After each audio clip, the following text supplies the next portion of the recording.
Саламатсыздар, урматтуу депутаттар, урматтуу чакырылган коноктор. Айтсаңыз, могул 100 000 сомго чейин сатып алуу деген ар бир беренеси боюнча деп атат, чыгымдардынчы. Канча берене бар өзү?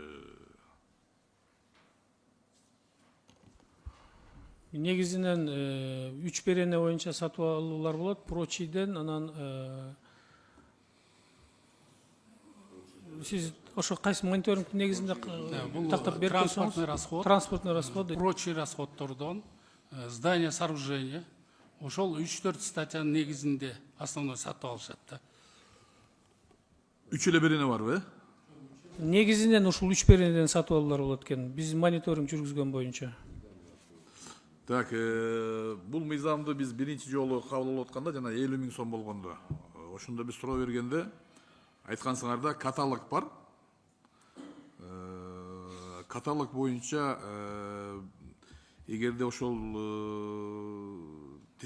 каталог тизмеге киргендерге такыр эле неме болбойт.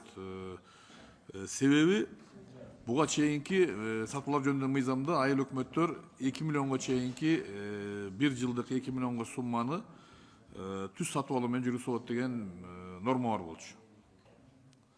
Ошол норманы жок кылууда силер айткансыңарда биз мына эмнеге 50 000 сом болуп калды дегенде каталог менен ошондон да качып кетет, бардыгы жакшы деген жооп болгон.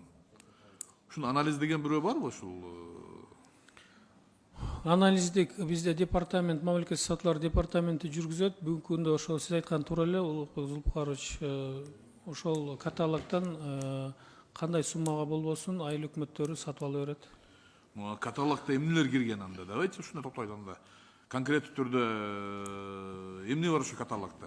Айыл өкмөт эмнени сатып ала алат? Бүгүнкү күндө каталогдо 12 000ден ашык товар бар. Ал жерде бүтүн товардын түрлөрү 12 000ден ашык. Ошол эле маалда ата мекендик товар өндүрүүчүлөрдүн товарлары да кирген. Электрондук каталогдун ошол тандоо деген программанын өзгөчөлүгү бул айыл өкмөттөр, сатып алуучу мекемелер эч качан конкурсный комиссия түспөйт, квалификационный требования түспөйт.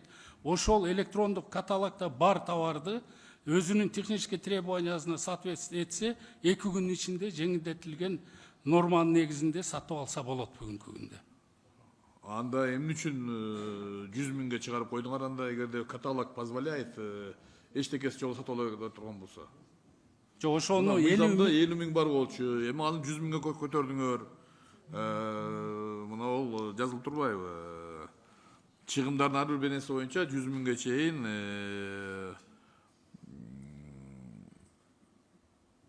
сатып алууда эч кандай тендер болбойт депчи. Эгерде 12 000 тизмеде болсо, анда вообще мына сумманы көтөрүүнүн кереги жок экен да. Жок, бул жерде бүгүн Логикасы мен түшүнбөй атам да. Эгерде айыл өкмөттөр, мына азыр айыл өкмөттөр сөз болуп калбадыбы, азыр эле айтып атасыңар 3 эле берене боюнча кайталанып турат деп, чыгымдар.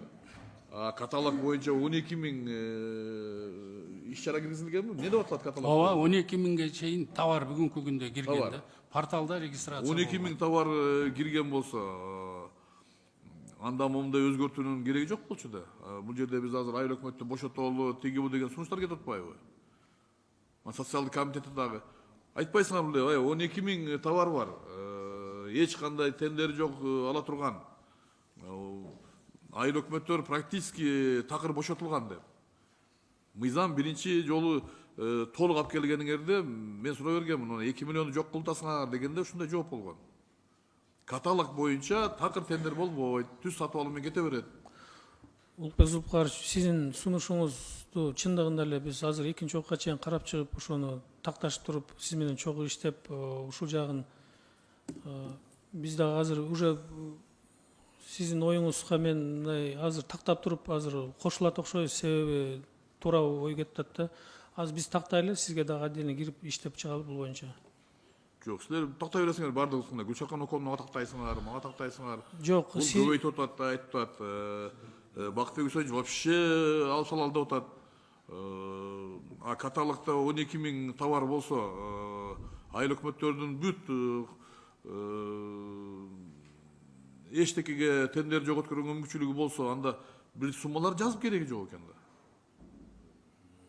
Ошону сиз менен тактап туруп азыр ошо кайсыл учурда башка методдорду кабыл алат, кайсыл учурда электронный каталогду менен ишке ашырат, ошону биз азыр методдордун применениясы боюнча чаташтырып алайлы, ошон үчүн сиз менен азыр тактап кирип отдельно иштейличи, бул боюнча уруксат берсеңиз. Муну мени менен эмес, муну айыл өкмөттөрү менен ушул чарба жүргүзгөн мамлекеттик кызматкерлер менен такташкыла дагы ушул нормага бир точканы коюшубуз керек. 17-жылы айыл өкмөттөр 2 миллионго чейин түз сатып алсын деген норманы мен киргизгенмин убагында. Эмне үчүн айыл өкмөттөр дегенде айтканбыз, себеби айыл өкмөттөр эң ушул майда жумуштар менен иштейт. Мектептерге аябай керек болсо 50-60 миң сомдук товарды дагы тендер кылып атышат деген суроо талап болгондон болчу. Азыр ошол каталогдо 12 миң товар бар дегени, демек эч кандай бир иш чараны айыл өкмөттөр толук эле ошол каталогдун негизинде ала берсе болот экен. Тендери жок эле. Ошого көңүл буруп токтоп койсоңуздар. Бир маселеде баягы именно электрондук каталогда жок болсо 50 миңге чейин түз сатып ала берсе болот. Электрондук каталогда болсо 2 күн ал жерден ценаны сураш керек, аукцион катары болуш керек.